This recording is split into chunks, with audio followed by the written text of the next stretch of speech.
My name's Adam. I'm an alcoholic. Hey, Adam. I want to first thank you for inviting me to come talk tonight. It's always an honor and a privilege to be asked to participate in Alcoholics Anonymous. Ultimately, it's a responsibility to give back what was so freely given to me. I want to welcome anybody that's new. You know, if you're trying AA one more time, if perhaps you don't think this will work for you, if you don't want to be here tonight, you know, if you think this is all a big misunderstanding. Sorry it's come to this. I mean, I don't mean to be funny, but Alcoholics Anonymous wasn't on my to-do list. You know, I didn't get to AA because I had a bad weekend. I had a couple of bad decades. And for me, like a lot of us, this had to become a matter of life and death. Where I live in Southern California, Los Angeles, they give chips for 30, 60, 90 days. I think they do that everywhere. And I was one of those perpetual chip takers. I had so many chips and key tags, I could have played poker with them. I mean, it was awful. I remember the secretary in one meeting saying, "Give them back." And I recycled through the rooms for 17 years. And I thank God for the unconditional love and the compassion of the old-timers who I remember saying, "Don't even bother taking chips, kid. Just sit in the back. Shut up."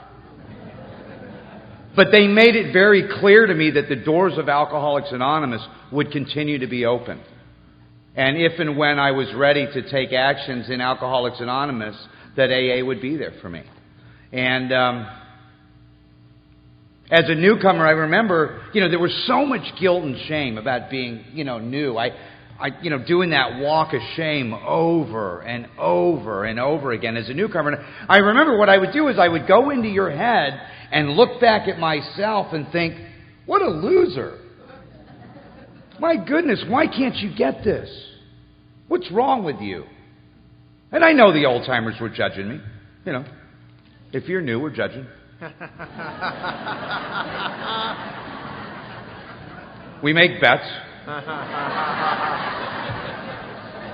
Right? We're not that spiritual. I mean, think about it. I love it when they say, don't judge anybody in AA. You guys hear that around here? What do they tell you 5 minutes later? Stick with the winners. Right? You hear a lot of contradictions in Alcoholics Anonymous that are not necessarily in our basic text, in the literature. I remember getting out of, rehab, and my counselor says to me, he says, "Adam, don't make any major changes in your first year." So I come to AA, get a sponsor. What does he tell me? You got to change everything. Right? I was told don't make any major decisions in my first year. You guys seen the third step?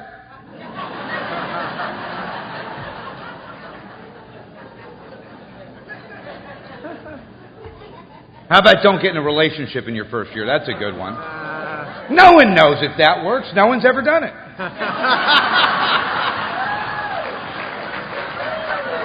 Maybe in this crowd. There's a part that we read called "We Are Not Saints." I tell people, if you got a halo, don't let it choke you. But the one I love is God doesn't give us more than we could handle. If that was really true, if I really believed that statement, then I wouldn't need God's help. And the longer I've been sober, the longer I've been separated from alcohol, the more I've come to terms with the fact that I absolutely do need God's help. I need your help. Help is the dirtiest four-letter word in these rooms. It was the hardest thing for me to really relinquish control and ask for help. And my experience with Alcoholics Anonymous is that AA has done for me what I could never do for myself. It's done for many of us here tonight what we could never do for ourselves. Collectively, as a fellowship and as a society, what I could never do. And, the interesting thing about AA, we talk about the steps as being how it works. Really, the traditions are why it works. And for many years in Alcoholics Anonymous, I wanted to change everything about AA. My home group's the Marina Center in Culver City. And, every week we get these new people that come in and they immediately want to change the format and, change the way we run the group. And a couple months later, we never see them again. And I wanted to change everything about AA as a newcomer too. And you know what? The longer I've been here, the more I want to keep Alcoholics Anonymous exactly the way it is.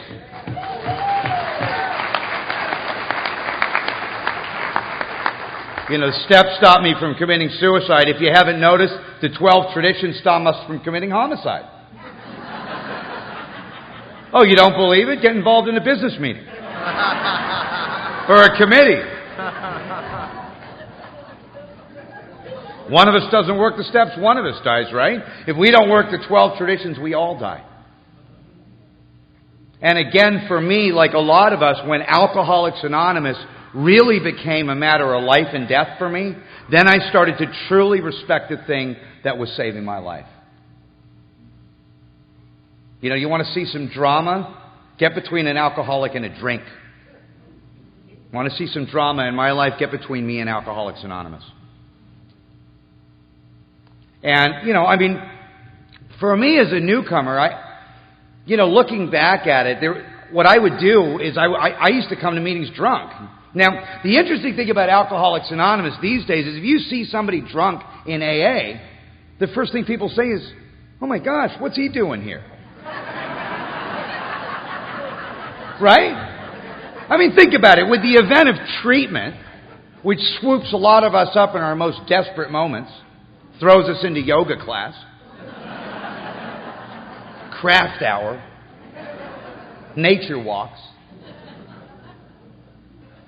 What I would do is we have these late night meetings in, Los Angeles, Hollywood, 11:30, 12 at night.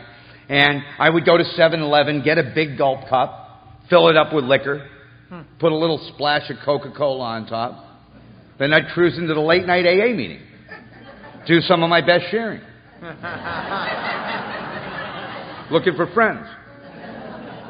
And they weren't laughing. And then eventually I started going through treatment centers. And you know what? This is not a plug for treatment. But by the time I finally got sober, I'd gone through treatment 28 times. Not 28 days like the movie. This isn't Hollywood. 28 consecutive times. And I remember telling my sponsor I went through treatment 28 times. I was hoping that would get rid of the guy. Loser. Go find someone that's willing. And he looks me right in the eye and he says, Adam, that doesn't make you an alcoholic. And I thought, you're kidding. He says, no, it means you paid $500,000 for a big book.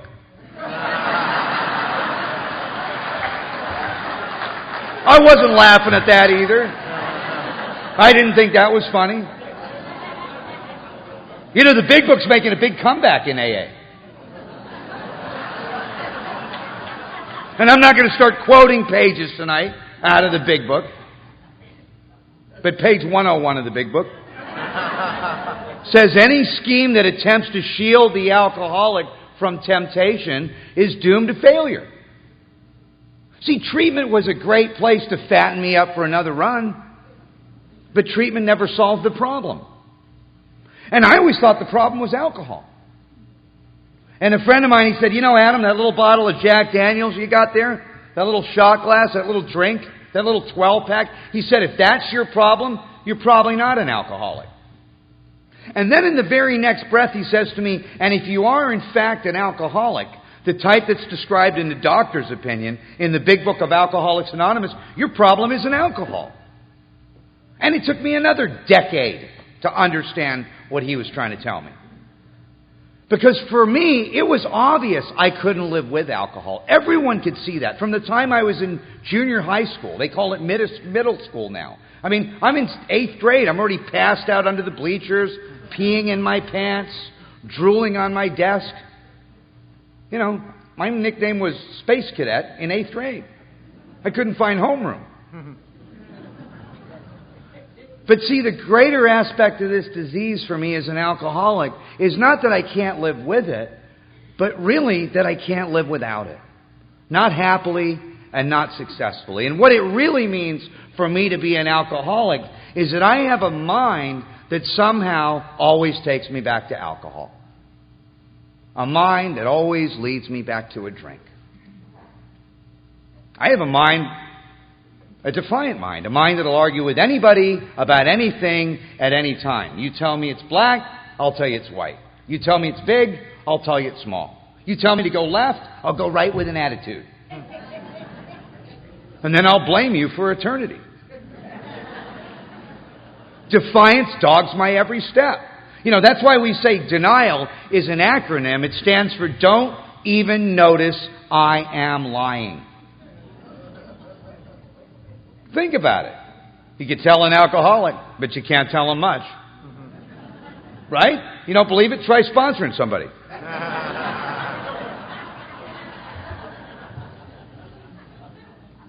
It's my nature. You can lead me into the gates of hell, but you can't push me into heaven. That's why Wilson talks about the tradition of attraction rather than promotion. For me, like many of us as an alcoholic, I had to come to AA on my own terms. I couldn't do it for anybody but me. You know what all the religions and treatment centers have in common? They all send their drunks to us.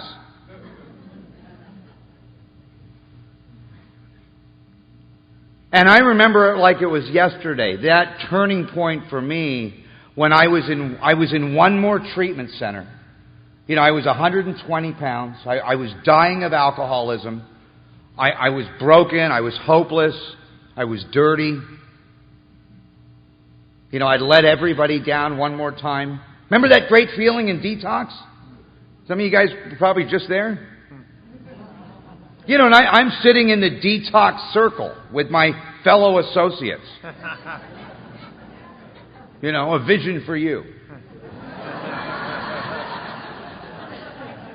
And this woman from AA comes in, on her H&I panel. Now, H&I in Southern California, I don't know if you have a similar committee here, but it stands for Hospitals and Institutions. And it's a committee of Alcoholics Anonymous that brings meetings into prisons and treatment centers and detoxes. So, this woman's on her H&I panel, and she's, talking to us in detox. And she looks us all up and down, and she says, if I could give you all the gift of recovery, I wouldn't do it.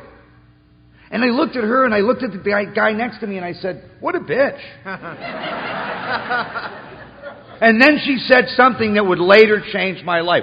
She said, the reason I wouldn't give you the gift of recovery is because I wouldn't rob you of the journey. And all of these years later, I understand that journey to recovery, just like that journey to surrender, that each and every drunk has to walk, is personal. And if you're new, we can't give you that. That intangible gift of desperation. Now, there's an acronym for you. A friend of mine said God stands for grow or die. He wasn't that soft and fluffy with me. And I had to get to that turning point. A place in my life where my head can't get enough and my body can't take any more. And then people like me die. And then I stop drinking and I have a whole other problem. Because now I got a body that can't process alcohol and I got a mind that can't process reality. And it always takes me back to a drink. So there I am in this place. And, like I said, I know that nobody could give me that gift of desperation. It's almost like alcohol, as the big book says, was the great persuader. I had to have a relationship with booze.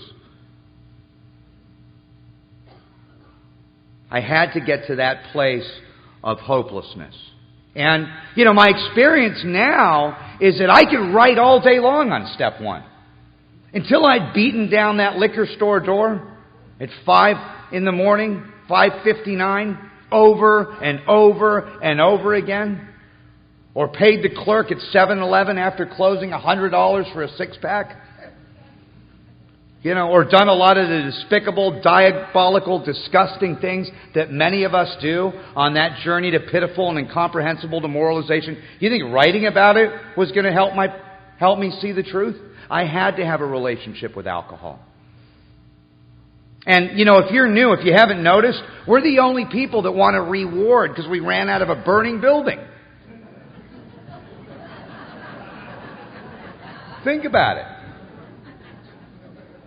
If you're feeling heroic because you gave up your big Thursday night to hang out with us, this is the only place on God's earth where they'll actually applaud because you came in to save your own life. Right? You know, I throw away my job, my house, my car, my relationship. You give me a little plastic chip, and I'm supposed to be happy?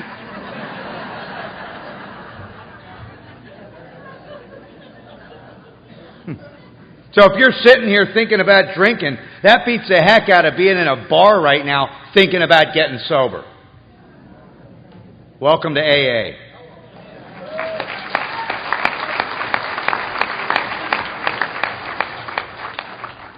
If you're waiting for the miracle to happen, guess what? It might have already happened. You're here.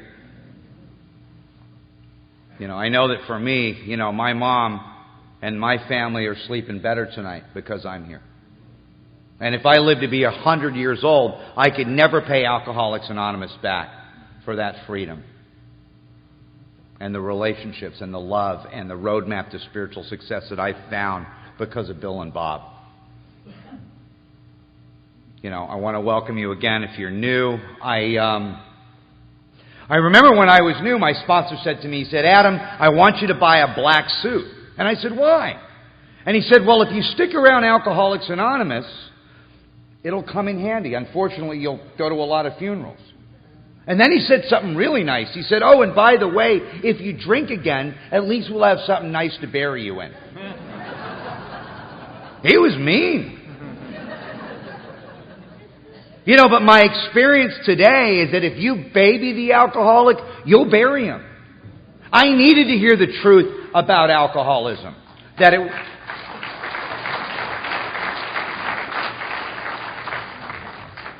was fatal, it was progressive, it was chronic.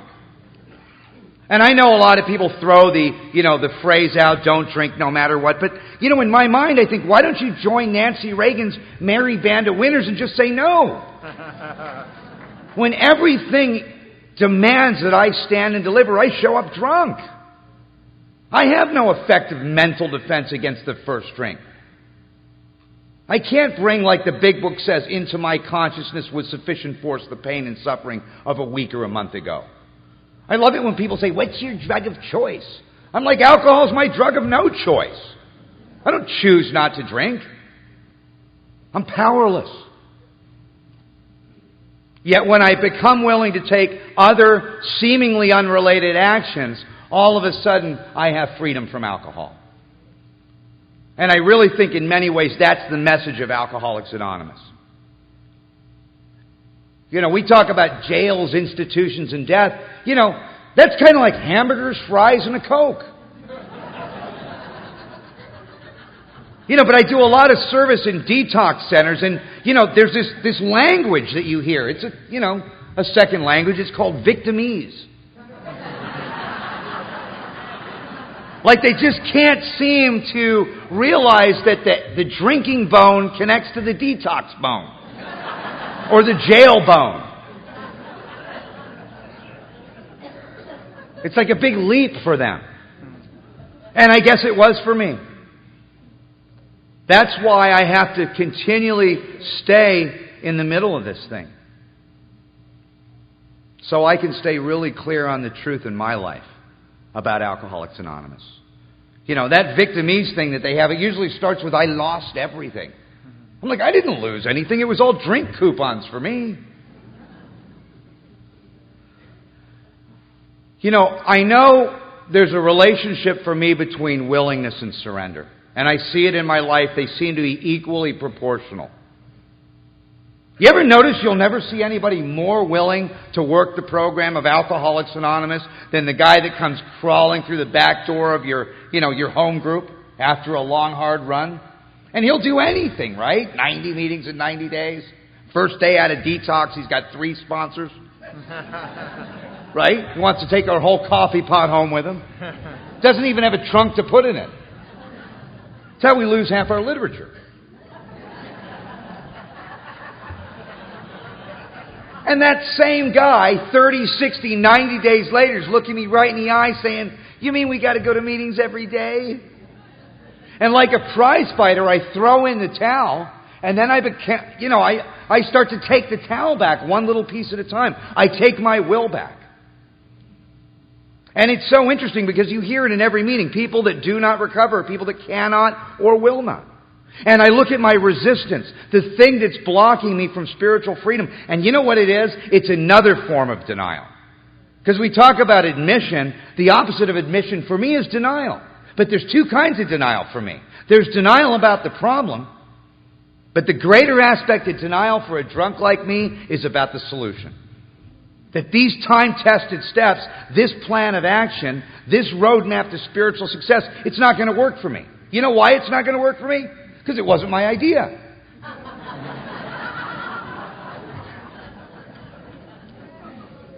Sound familiar?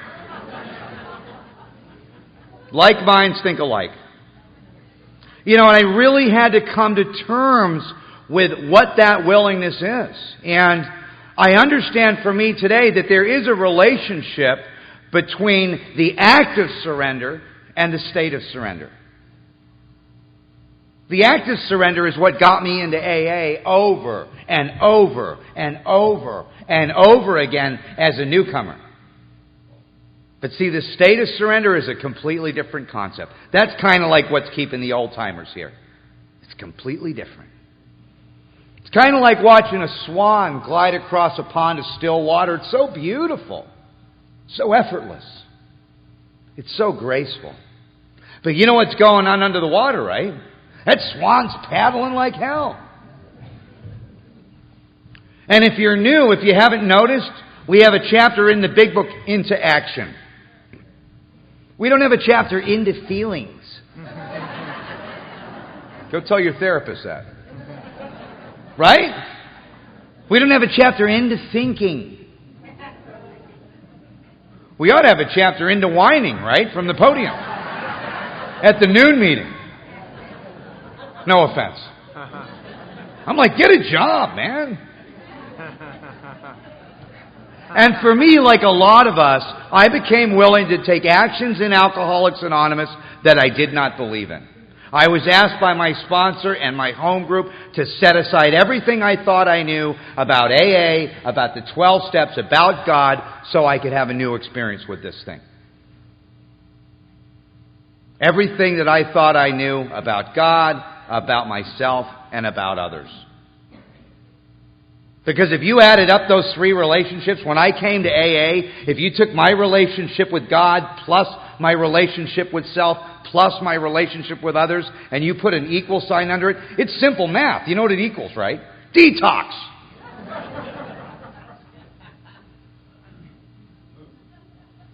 Now, in the therapeutic community, there's a science called cognitive behavioral therapy. It's expensive, right? In AA, it's $1. And it's one sentence. You can't think your way into right living, but you can live your way into right thinking. Very, very simple. Bring the body, the mind will follow. Now, for me, that was the hardest thing in the world to do. Because I couldn't set aside my old ideas. I couldn't let go of a belief system that I had established from the time I was a child. And it's so interesting because, you know, we have a circle and a triangle, the three legacies of AA, recovery, unity, and service. And it's been revealed to me just from experience that that triangle, recovery, unity, and service, translates into three specific actions for me. Contribute, belong, and learn. Contribute is service, belonging is unity, to learn is to uncover, discover, and discard what's blocking me. And the more that I sit in the center of that triangle and take those very simple actions, the more that I somehow feel wanted, needed, and loved in every area of my life. And if you're new, we can't give you that without taking the action.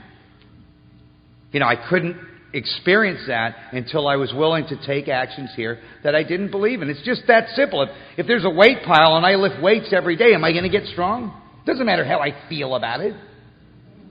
What I think. And those simple actions in Alcoholics Anonymous eventually began to change my perception. All of my life I predicated everything on how I felt. I don't feel like showing up for work. I don't feel like sitting in the front. I don't feel like taking commitments. I don't feel like being responsible. And in Alcoholics Anonymous, I had to reverse that process. And by taking the actions, my thinking and eventually my feelings changed. And it's just that simple. And if you're new, I wish we could give you that, but like everything else, I had to take the action. We talk about drinking all day long. If you haven't experienced it, you couldn't really understand why we do what we do. That's why normies are like, I can't believe you did it again. Now, speaking about hospitals and institutions, H&I, I do a lot of H&I. You know why? Because I'm an alumni from everywhere.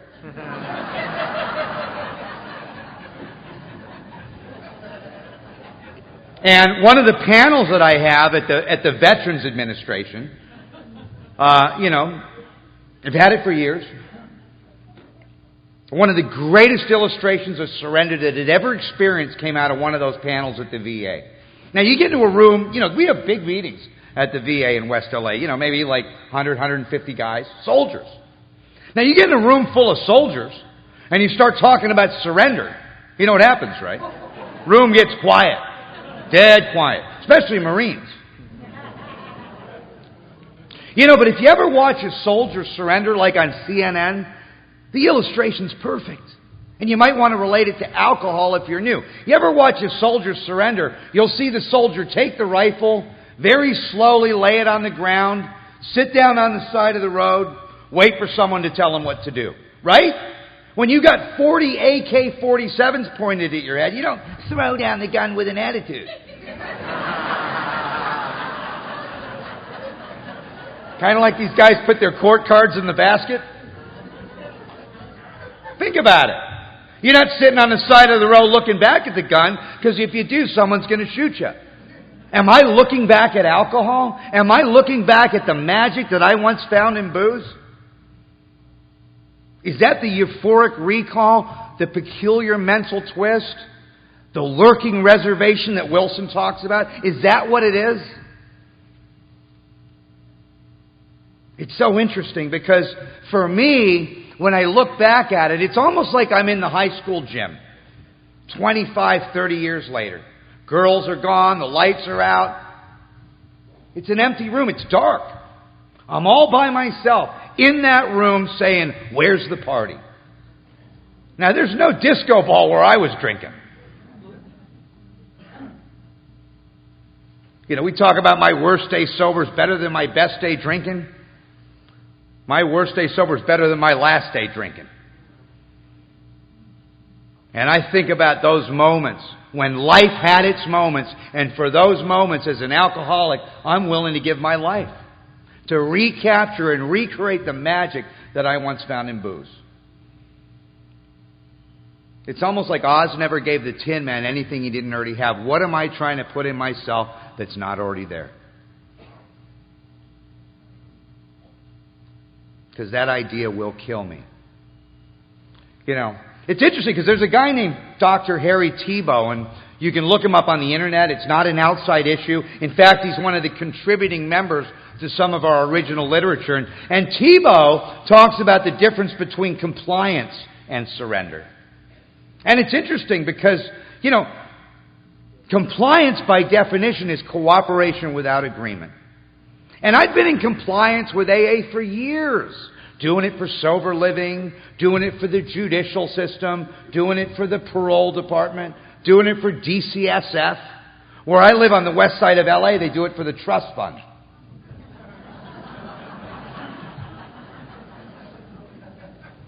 But see, that concept of surrender, kind of like that soldier that lays down that rifle, that concept is unconditional. If you're new, for me, I had to see that there could be no reservation. I had to get to AA on my own terms. That's freedom. We say freedom is another definition for nothing else to lose. I had nothing else to lose at that point. It became do or die for me. And I eventually got to that place and I was able to see the truth. Because if you're like me, as an alcoholic, fear's not going to keep someone like me sober. Fear doesn't work. Getting a third strike, living on the street, being homeless, losing my career, throwing away my education, losing my family. Did scared straight work for you guys? Went right over my head.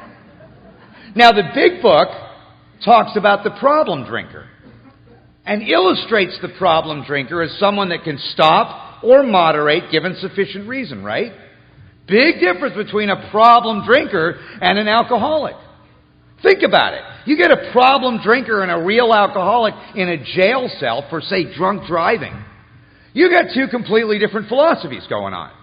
You got the problem drinker over here sitting on one side of the cell, beating on the table thinking, man, why did I have that fifth beer? I knew I shouldn't have drank so much. Why did I drink so much last night?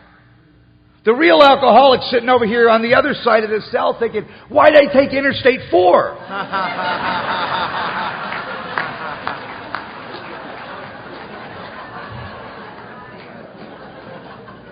Oh, the court card people never laugh at that joke. Right?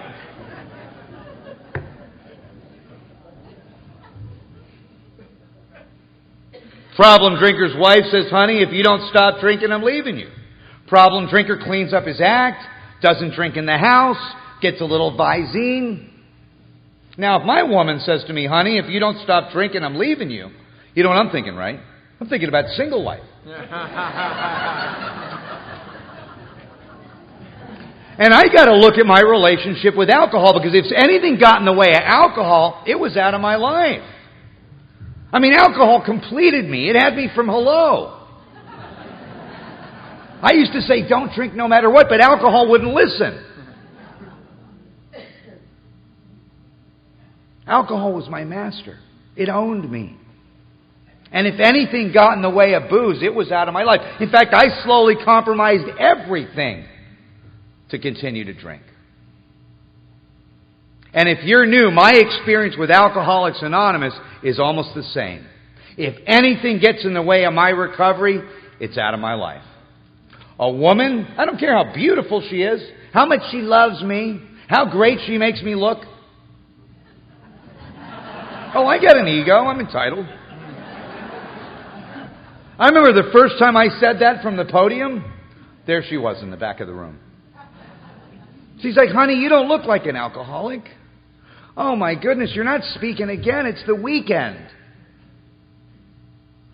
Why do you got to go to all those meetings, honey?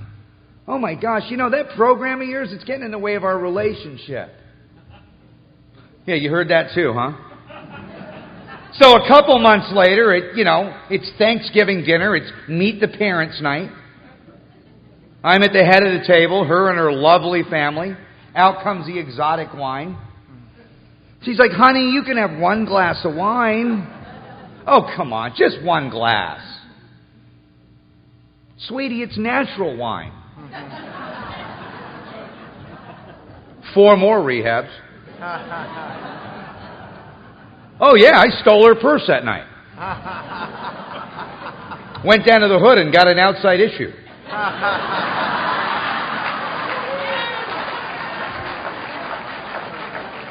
Oh, you guys relate to that, huh?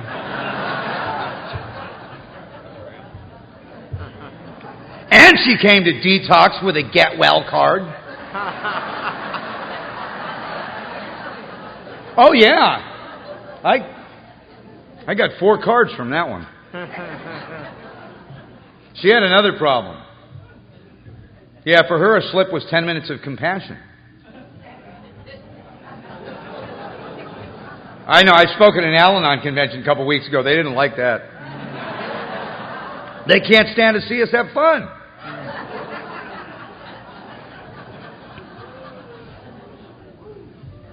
I tried to send her to Codependence Anonymous. She wouldn't go. You know why? She didn't have anyone to go with.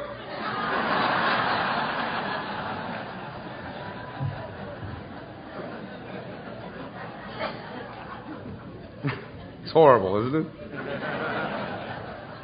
I told her when she dies, someone else's life will flash before her eyes.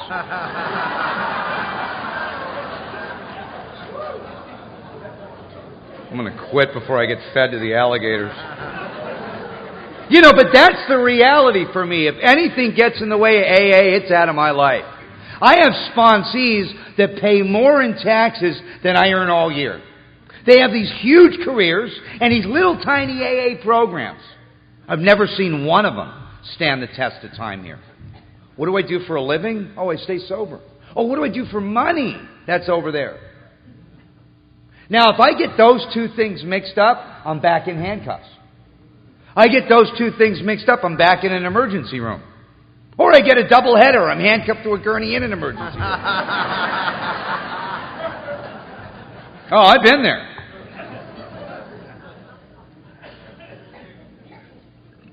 Anything I put in front of Alcoholics Anonymous. In fact, when I look at it, what I would do is I would build Alcoholics Anonymous around my big life.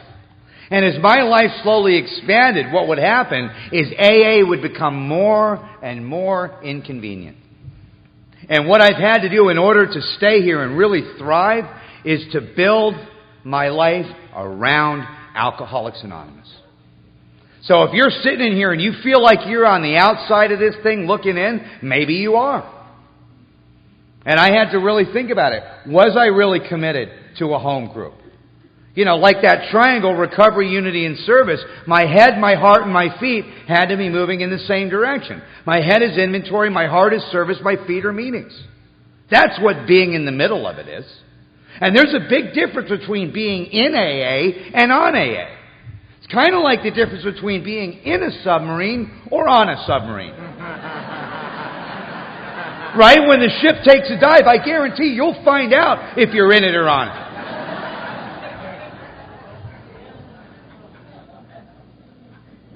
And the book talks about the certain low spots. Will I survive those low spots ahead?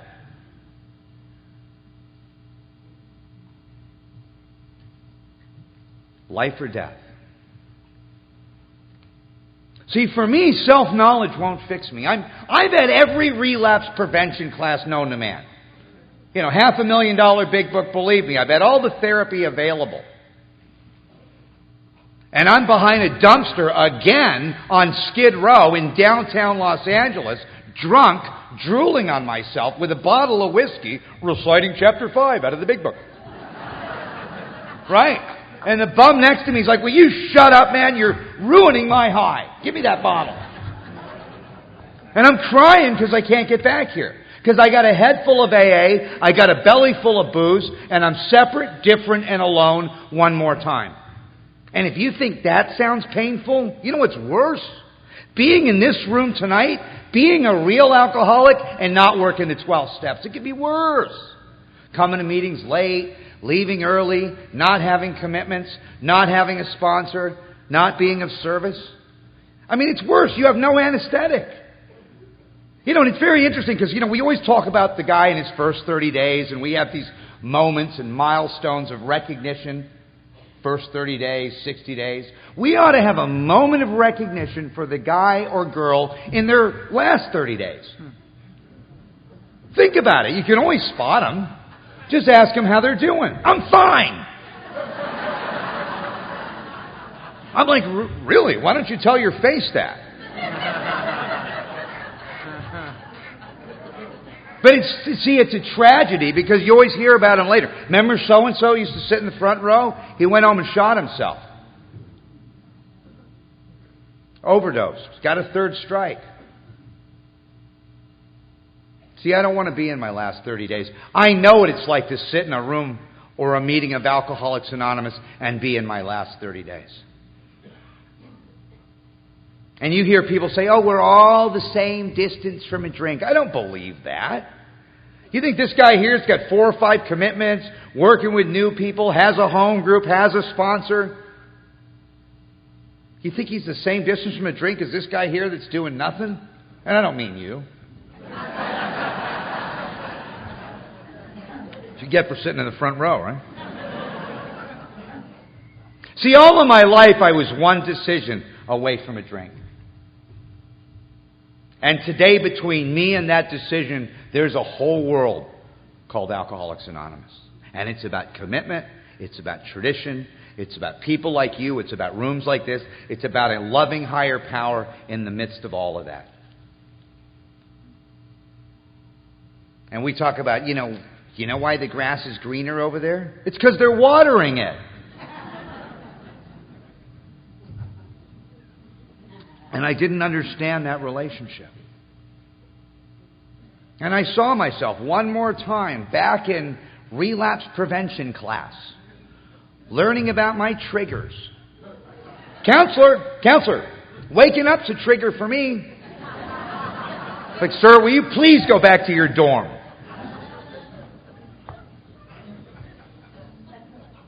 I remember telling my sponsor, I said, sponsor, I had a degree when I came to AA. And you know what he said to me? He said, Adam, thermometers have degrees. You know where they stick those?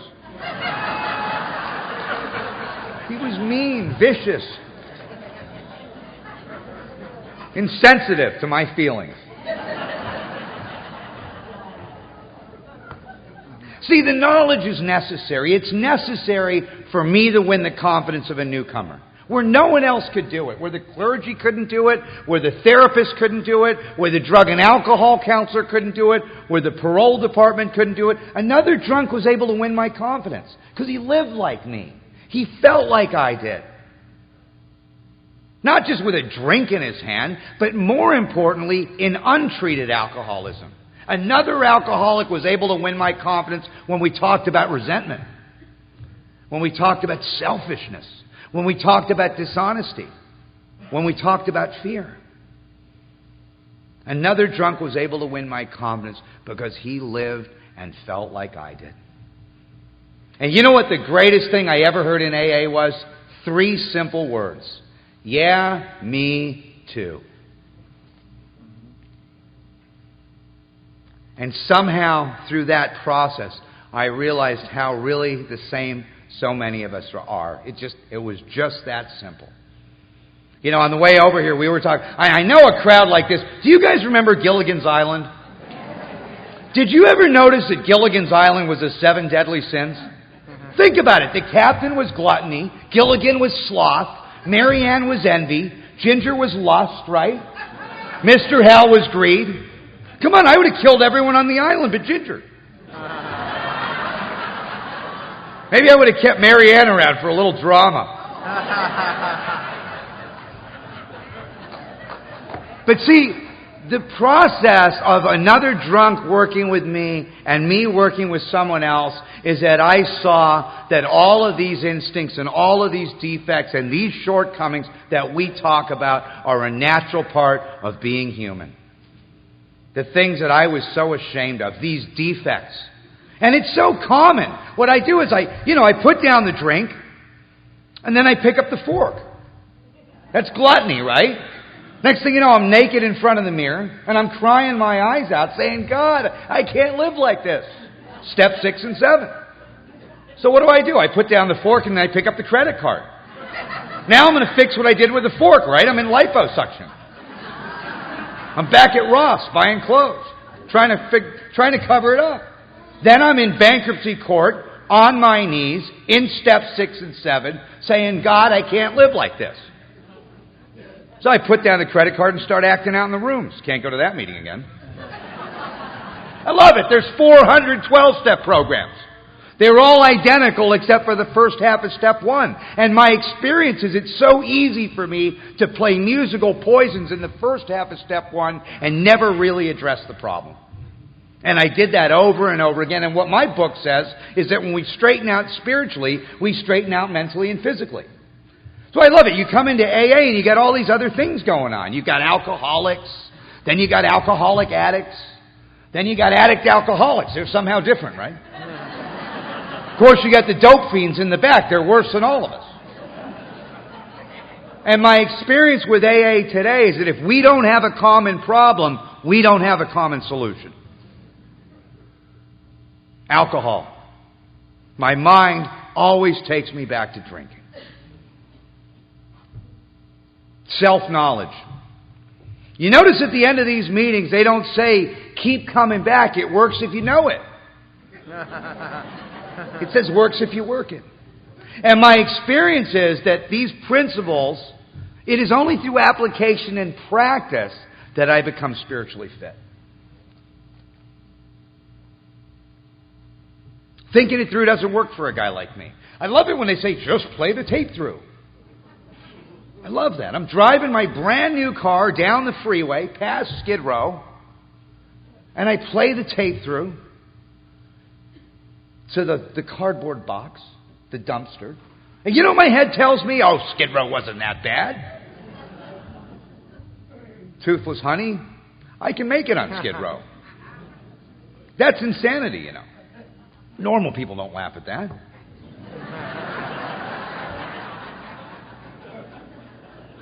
Think about it. I always thought insanity was doing the same thing and expecting different results. Isn't that what you hear in AA? That's not the insanity I live with. I have a completely different brand of insanity. It's doing the same thing, knowing exactly what's going to happen and what. Doing it anyway. Come on, at least the other kind of insanity, doing the same thing and expecting different results. At least there's some hope there. But I know exactly what's going to happen and I do it anyway. Which points back to what it really means to have lost the power of choice. Now, I don't want to offend anybody tonight, but you know, for me to pick up a drink is kind of like having sex with a gorilla. Oh, honey, if you have sex with a gorilla, it's not over till the gorilla says it's over. I know, you get that gorilla back in the cage, it starts looking at you again with those loving eyes. Remember how it used to be? Just me and you? Promise I won't tell anybody. We're in Mexico. Awful. But that's the way my mind works on me. Delusion. You know, it reminds me of this guy. He gets a rifle for his birthday. And his lifelong ambition, he's a hunter, he always wanted to go to Alaska, to the tundra, and shoot a polar bear. He's a hunter. So he goes up, he flies up to the tundra, he's got this brand new rifle he got for his birthday. He sees this bear, he takes his shot, and he goes over to look at his kill, and there's a tap on his shoulder. It's a bigger polar bear looking down at him. Yeah, the bear says, "You just shot my son. You got two choices. Either let me have my way with you, or I'm going to maul you to death." So a couple weeks later, he's in the hospital healing up. Now he's got a resentment. So he gets better. He goes back up to where the bear is. He's going to get this bear. So he goes to the exact same spot. He sees the bear. He takes his shot. Goes over to check out his kill. Tap on his shoulder. Bigger polar bear looking down at him. The bear says, "Hey, you just shot my uncle. You got two choices. Either let me have my way with you, or I'm going to maul you to death." Back in the hospital, healing up again. Another resentment. Now this goes on for years. Back and forth. Back and forth. Finally he's up there, back in the tundra. He sees the bear. It's the one. He takes his shot. He goes over to check out his kill. Tap on his shoulder. It's the king of the polar bears looking down at him. And the bear says, "You know, we've been watching you. You're not really up here for the hunting, are you?"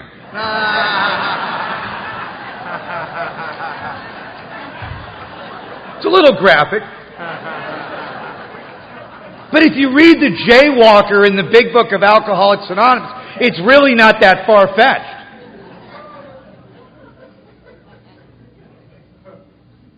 See, all of my life I was driven. I was driven by selfishness. I was driven by dishonesty. I was driven by fear.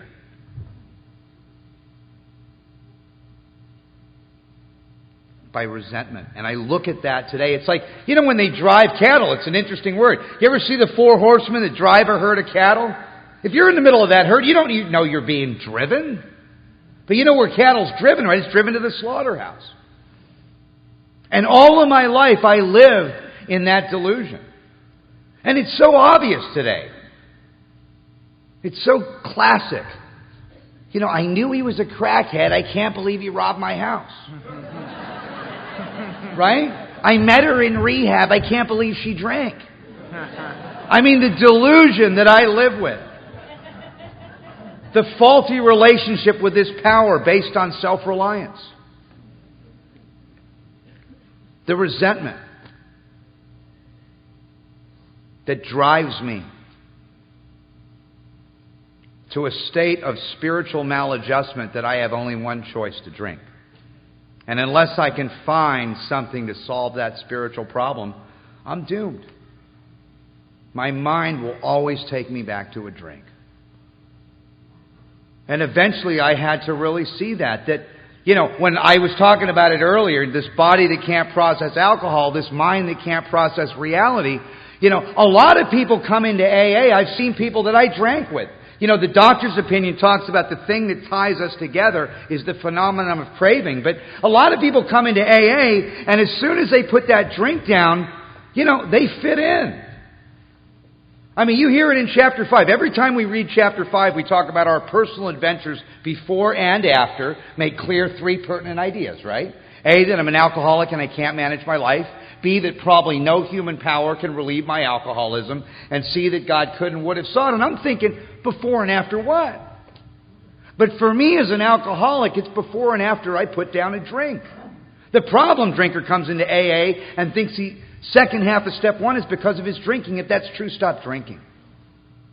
And a lot of people, like I said, come into AA, and as soon as they put down the drink, everything works for them. They fit in, they're part of, the career welcomes them back, they come to meetings once a year, never work a step, and their life gets consistently better. Right? They've been serene since their ass hit the seat in AA. That's not my experience. My experience, every time I put the drink down, the first thing they say to me is, "Boy, you need to be on medication." My goodness, why are you so angry? What's wrong with you? Why are you so emotional? Why can't you sit still back there? And I'm crying at dog food commercials. Right? Think about it. When I'm not drinking, I have a whole other set of problems. They're outlined on page 52 of the big book. When I'm not drinking, I'm a prey to misery and depression. When I'm not drinking, I can't control my emotional nature. When I'm not drinking, I can't manage my personal relationships. Sound familiar? When I'm not drinking, I'm of no use to other people. When I'm not drinking, I'm full of fear. When I'm not drinking, I'm basically unhappy. And the way that plays out for me in untreated alcoholism is I don't fit in, I'm not part of, you don't understand me, everybody's in my way, life's not fair, they're not treating me right, I'm not appreciated, they're not paying me enough for goodness sake, she's cheating on me, I gotta drink. Oh yeah, and something magic happens. I pick up a cocktail and I intuitively know how to handle situations that used to baffle me. Think about it. You give me a couple more drinks, fear of people and economic insecurity leave me, I'm buying the whole bar drinks. Hell, I'll write you a check. Not only are you getting better looking, honey, I'm getting better looking. Right? Come on, you give me a couple of Vicodin, I could comprehend the word serenity, and I know peace. Give me a little cocaine, I want to start a business with you. Now, if you're laughing at any of that, there's something really wrong with you guys. Because that doesn't occur in the normal or temperate drinker. Think about it. Alcohol is classified by the AMA as a depressant. 9 out of 10 people that pick up a drink, they have a couple drinks and they say, whoa, I gotta slow down. I'm feeling it. I have a couple drinks and baby, I want to get married. Couple more, I want to go to Vegas. You give me a couple drinks, I'm trying to find the car keys I hid for myself before the first drink. See, for me, alcohol's a stimulant. And that's what makes me bodily and mentally different. It's not how much I drink or how often I drink, but the effect produced by alcohol in me is so elusive, I can't tell you the true from the false. In fact, it does so much for me, I don't care what it's doing to me. And that's what the earth people don't understand about us. Because they don't have the same effect produced by alcohol. It doesn't have that magic hold on them that makes them clairvoyant and intuitive. And they say stuff like, "You drank again? We're surprised when you didn't."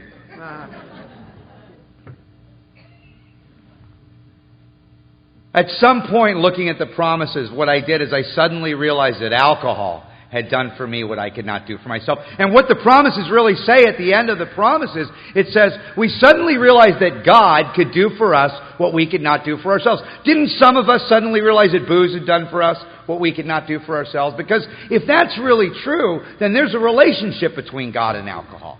And you can see it by substitution in the promises. If you get into the ghettos in this country where everything's been burned to the ground, there's only two things that stick out: churches and liquor stores. You know why? Because they both give man hope. And if you're like me, hope doesn't matter to someone like me until I become hopeless. Hope doesn't matter to a drunk like me until I burn my life to the ground. Until I get to a place of complete failure of all of my resources. You know, that's why we say from Yale to jail, from Park Avenue to Park Bench, it doesn't matter. When I got to that place where my head couldn't get enough and my body couldn't take anymore, then I had those two choices. Go on to the bitter end or accept spiritual help. And and that's like a no-brainer. If you go over to your local Walmart and you do a survey, jails, institutions, and death, happy, joyous, and free. 100%. Step over to your local detox, ask the same question. People are scratching their heads saying, well, how bad an alcoholic death? Can I talk to my counselor? And as comical as it sounds, when I really understand what it does for me, that leads me to the place where I will make the supreme sacrifice. Because I don't think AA is going to work for me. That's a really hard place to be. It's a really dark place to be. A friend of mine said the definition of hell is if God were to show you all the things you might have accomplished if you'd only believed in yourself. And if you're new and you can't believe in yourself tonight, believe in Alcoholics Anonymous. Believe in the collective consciousness of this group, of this fellowship, of this society. I mean, I think Bill Wilson was in, Time Magazine as being responsible for the largest social movement of the last century. This thing's affected like 40 to 50 million people. And I really had to start to look at what it is. I mean, Chuck C. said it better than anybody. He said the real problem here isn't alcohol. He said the real problem is a conscious separation from God. And then he points to the 11th step where you see the solution: conscious contact with God. And for me, that bridge from 2 to 11 is steps 4 through 9. Maybe what they should say in AA is, rarely have we seen a person fail that's done steps 4 through 9. Oh, rarely have we ever seen anybody do 4 through 9. I do the AA waltz. 1, 2, 3, drink. 1, 2, 3, drink. 1, 2, 3. I'll turn my will and life over to anything but that which will solve the problem. That's why we say you want to hide something from a newcomer, you know where you put it, right? Stick it in the literature. They'll never find it. There's only one thing people like us do in moderation. You know what it is, right? The steps. It took a while for me to understand what a conscious separation from God was. And it's real simple. I didn't want to pray. You know why? I didn't want God to find out where I was. That's simple. So if you're new, we have a chapter in the big book of Alcoholics Anonymous, We Agnostics. Have you noticed we don't have a chapter, We Believers? There's a poem in Notre Dame. It says, I sought my God I could not see. I sought my soul I could not free. I sought my brother, and I found all three. And that's why we talk about nothing ensures immunity from drinking more than intensive work with others. It is by reaching back in my community and helping another drunk that I see myself, my shortcomings, my defects, my hopes, my salvation. See, for me, this is the only prison where the key's inside. And that's why we talk about AA being the last house on the block, because until I'd failed on every other resource, I'm not going to come here and do these things. I'll balk all the way through the steps. I look at 2, 4, 9, and I'm drunk. But see, for me, like a lot of us, the disease killed me every day and it wouldn't bury me. And I kept coming back to those two choices. Go on to the bitter end or accept spiritual help. And in order to do that, I had to eventually get rid of the old ideas that were blocking me. I had a bunch of conditional relationships with this power. Wilson talks about me being the actor, trying to be the director, right? Trying to arrange the ballet, the lights, the scenery, and all the players. And if everyone would do as I wish, life would be great. You ever notice that when an alcoholic's not having a good day, when I'm not having a good day? When I'm not getting my way. We're all like 5-year-old kids here with old people's faces. Oh, you don't believe it? Cross one of us. But see, in that play, the actor being the director, what I had done is I had given God a role in my play. And when God doesn't meet my finite human expectations, I become separate from that power. And I had put a label on that power. You get in a closet and pray for a hot dog, you know what'll happen, right? You'll die. God can move mountains, but you better bring a shovel. And I had a belief system that kept me in a place of separation. I tell my sponsees, don't pray for women. God's not a pimp. I knew I'd offend some people tonight. But see, the reality is, as I was able to face and be rid of the things in myself and that belief system that was blocking me, I started to find spiritual freedom. It was just that simple. It's like when they asked Michelangelo, they said to Michelangelo, how did you make the statue of David? And Michelangelo said, I never made the statue of David. I just chipped away everything that wasn't David, and there he was. It's such a simple example, but it's so true for me. You tell a 5-year-old kid, I want you to go in your room and straighten out your room. You think he wants to do that? You tell that same 5-year-old kid, I want you to go in your room and throw out all your old stuff. We'll buy you new stuff. How long would that take? If you're new, don't rob yourself. Don't believe that this is all that there is in AA. If you sit in a chicken coop for 20 years, guess what? You won't become a chicken.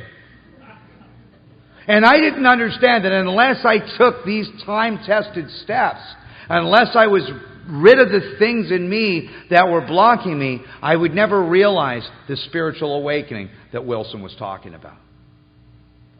And as I became willing to look at that one more time, I got around a group of people in AA that really knew how to take me through this process and show me that there was much more here than just sitting in these rooms. It was a lot more than just survival. I remember my sponsor said, Adam, what do you want from AA? And I said, well, I grew up in Malibu. What I want is a yacht and a Learjet. I mean, I'm honest, right? They make you write that down in your first year, what you want. And what he said to me, he said, Adam, if you work steps 4 through 9 and you consistently live in 10, 11, and 12, what you'll get, because I want to know what I can get, right? Because I'm a taker. He said, what you'll get is a quiet mind and a loving heart. And I looked at him and I said, what do I want that for? But see, you know what the opposite of a quiet mind is, right? It's a mind that won't shut up. It's a mind that's up at 3 a.m. telling you you're a loser. You're fat. That job you got, they're going to do the background check on you. It's the one that's telling you right now your significant other's with their ex while you're in here. Right? So you can't stop text messaging. It's a mind that's up 5 minutes before me every day, saying, you don't need AA. And what's the opposite of a loving heart? It's a vindictive heart. It's a prejudiced heart. It's a resentful heart. All of my life I was crucified between two thieves, yesterday and tomorrow. In yesterday I have guilt, shame, and remorse. In tomorrow I have fear, anxiety, and worry. The product of the steps for me is that I'm present. Then I'm free of those two thieves. The inventory of resentment, to take an event from the past, to relive it, to feel it, and to reenact it in every area of my life, and to look at my future, the speculation of what I'm going to lose or what I'm not going to get, and being free of that. Our spirits are almost like a body of water. When they're perfectly still, they best reflect the heavens. See, I know how to get there with a bottle of liquor. But my experience shows me that unless I can find that sense of comfort and ease that I sought from alcohol through this process, there's no way I'm going to stay here. You take the love of my life away from me and you don't give me something better, I'm a dead man. And I believe that's what Alcoholics Anonymous and this plan of action, this power, this process, and this program has done for me. And I can never pay AA back for that. You know, in closing, if someone did to me what I did to myself, I hate to say this, I would have killed them. If someone did to me what I did to others, I would have killed them.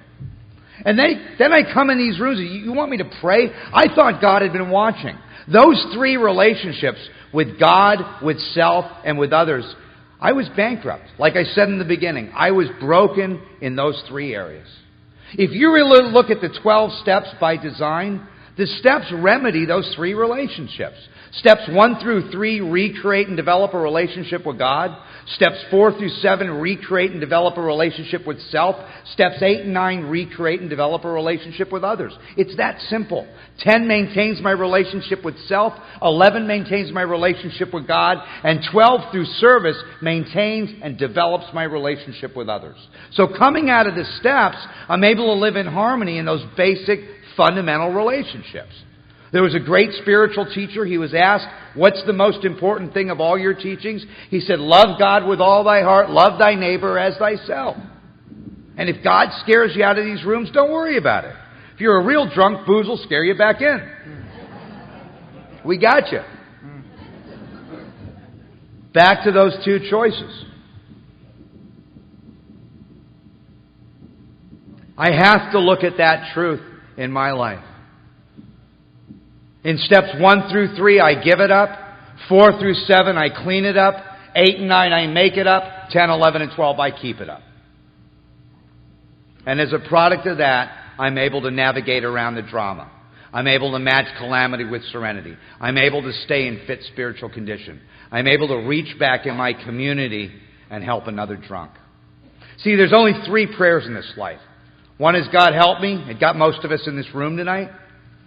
One is, God give me. It's a big distraction.